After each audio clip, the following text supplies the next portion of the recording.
What if Naruto was an Uchiha? Part 15. As Naruto and Sasuke headed towards the Uchiha hideout, they have a conversation that they haven't had in years. Sasuke tries to convince Naruto to let Sasuke fight their brother alone.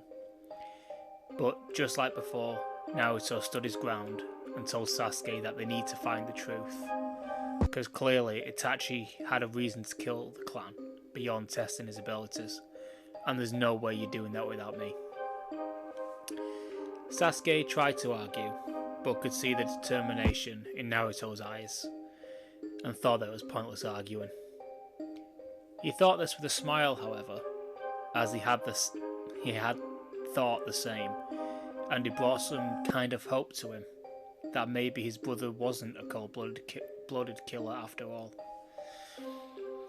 As they get closer to the hideout, they had small run-ins with bandits here and there, which they took out easily, actually making small amounts of money, as the victims could clearly see that they were Leaf Shinobi, and they could probably do with being paid for doing something good.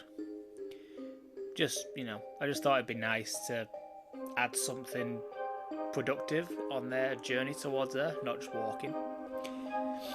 After the 4 days, they come to the road to the hideout, and standing there was Kisame, who told them that the reason he was stood there was to stop anyone but you two from going any further.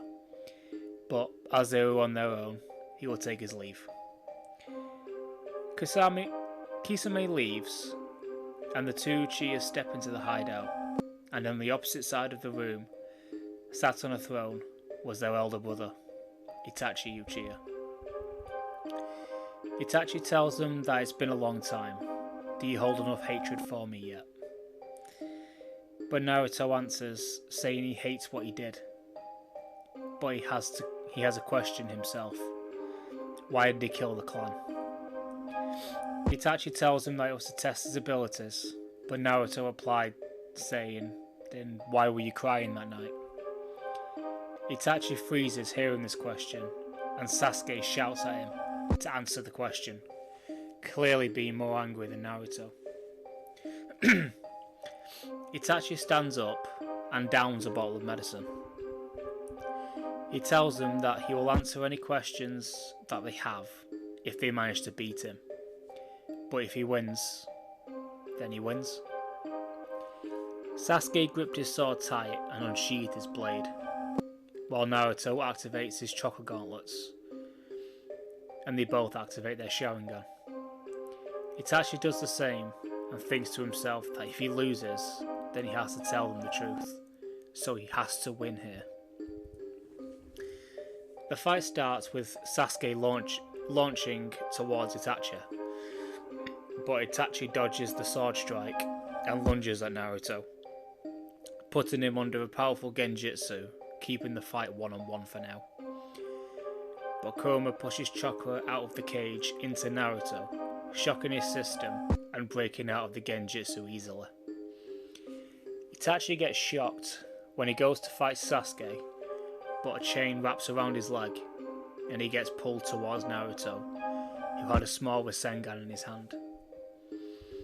Itachi bursts into crows, getting away from both of them, thinking this will be harder than he thought, while Sasuke and Naruto were thinking the same thing.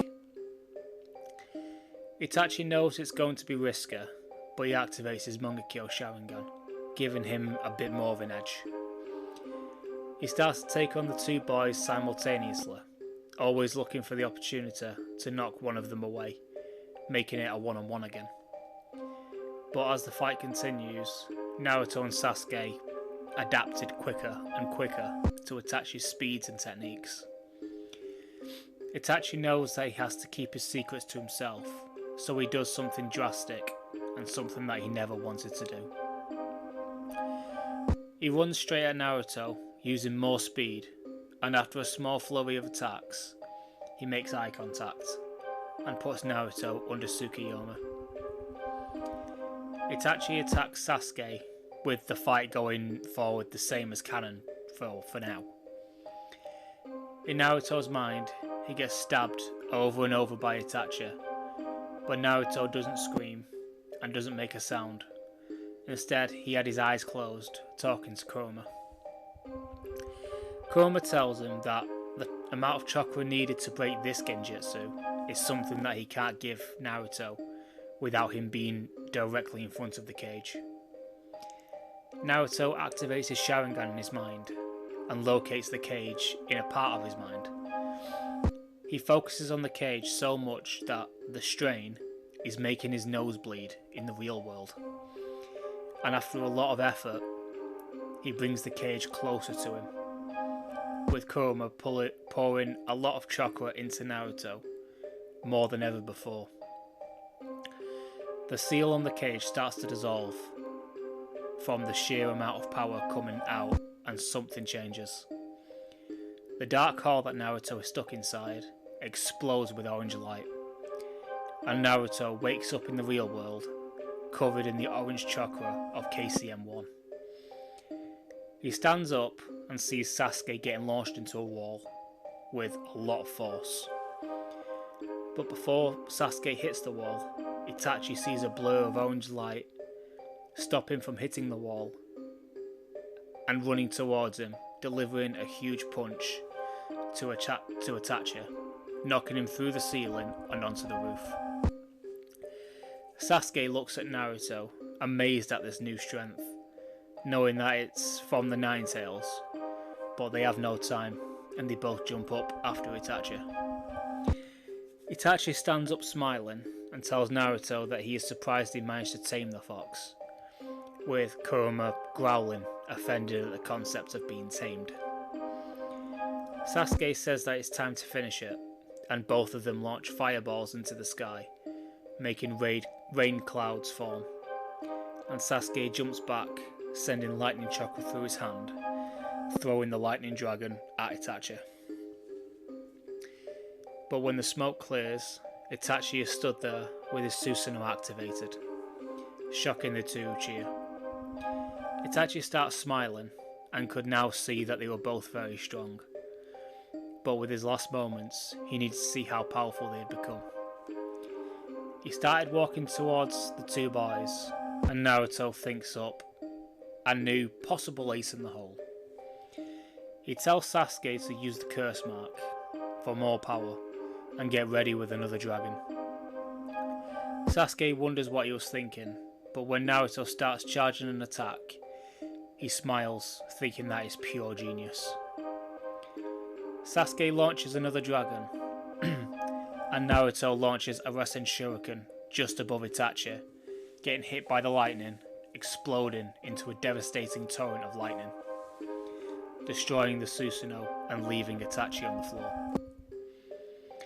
Itachi gets up and with a genuine smile tells Naruto and Sasuke everything about the massacre, but he does leave out that he was ordered to do it, to try and keep him on the right path.